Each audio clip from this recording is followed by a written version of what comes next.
Mesdames, Messieurs, bonjour, bienvenue dans la quotidienne des marchés. Nous sommes le jeudi 27 avril 2017 et Wall Street a clôturé légèrement en baisse, tandis que les pertes enregistrées dans les secteurs des biens de consommation, du pétrole et du gaz et des matières premières ont tiré les indices vers le bas. Le Dow Jones a chuté de 0,10%, le S&P 500 de 0,05%.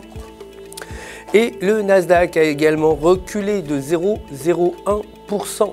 À noter tout de même l'action Facebook qui a progressé de 0,05%, clôturant à 146,56 $. Le dollar américain s'est déprécié face aux autres devises majeures après la révélation du plan des priorités fiscales de Donald Trump.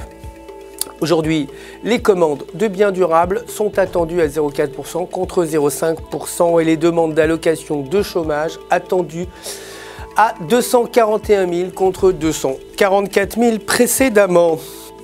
Côté matières premières, l'or a progressé de 0,42%, clôturant à 1 269 $ et le pétrole brut a reculé de 0,65%. Pour terminer à 49,24 $ le baril, les stocks de pétrole brut se sont établis à moins 3,6 millions contre moins 1,1 prévu. Concernant les devises, l'euro s'est déprécié de 0,21% face au dollar, clôturant à 1,0903 $. Techniquement, selon le graphique de 4 heures, la paire évolue au-dessus de la bande médiane de Bollinger avec un MACD supérieur à 0. Et si ces conditions se maintiennent, la paire pourrait atteindre les environs de 1,1000 $. En revanche, le cas inverse pourrait causer une chute vers la bande médiane de Bollinger, amenant la paire aux alentours de 1,0750. Aujourd'hui, le taux de soumission minimal est attendu inchangé à 0% et une forte volatilité est également à prévoir.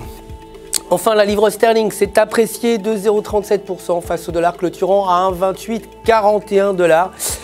Et techniquement, selon le graphique de 1 heure, la livre se situe toujours dans un canal entre 1,2760 $ et 1,2860.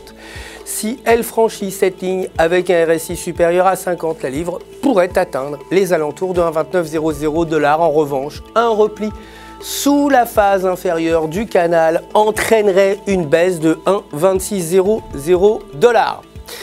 Aujourd'hui, les ventes réalisées CBI sont attendues à 6 contre 9 précédemment.